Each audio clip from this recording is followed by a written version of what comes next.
গরিব ব্যক্তিদের, পীড়িত ব্যক্তিদের, সেই অসুস্থ ব্যক্তিদের পাশে দাঁড়ান এবং সেই মনোভাব যে গ্রামবাংলার মুখে রয়েছে যে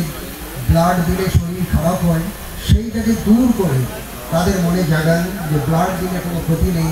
আপনারা এগিয়ে আসুন, সবাই মিলে ব্লাড দিন, তবেই আমাদের এখানে অনুষ্ঠান, সেই অনুষ্ঠান সফল হবে। আমার সামনে বিদ্যাসাগর মূর্তি রয়েছেন, ওনার সামনে ফুলমালা প্রদান করার সময় আমার একটা কথাই মনে হচ্ছিল, যেন আমি সেই মেদিনীপুরের, উনিও মেদিনীপুরে জন্ম নিয়েছিলেন, বীরসিংহ গ্রামে কয়েকদিন আগেই আমি ওখানে অনুষ্ঠানে ছিলাম। তো মনটা যেন শিহরে উঠে, ওনাকে দেখলে, ওনার প্রতিভা, ওনার জ্ঞান গরিমা, ওয়াই নট আমরা আজকে ছোটো ছোটো নূতন যে জেনারেশন, তাদের মধ্যে এই ধরনের ব্যক্তিত্ব,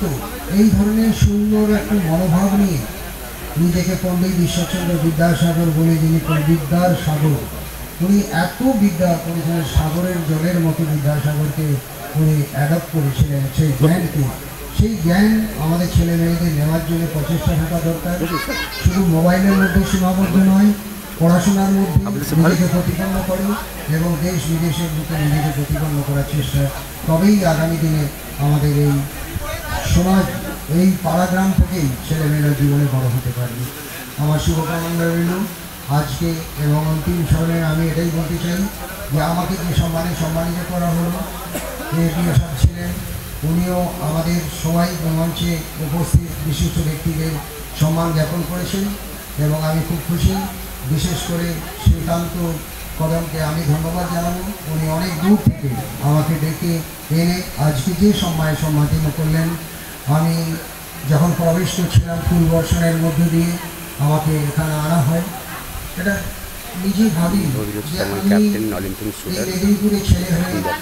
এমন কি কাজ করেছিলাম, এমন কি ধরনের প্রতিভা দিয়ে নিজেকে ভারতবর্ষে তিরঙ্গায় ঝান্ডাকে উদীয়মান করেছিলাম এই গ্রাম বাংলার থেকে মানুষ হয়ে। সেটাই ভাবছিলাম যে জীবনে বড় হওয়া যায়, এই সম্মানের সম্মুখীন হওয়া যায়। আমার ছোট ছোট ভাই বোনেরা বা মায়েরা এখানে যারা বসে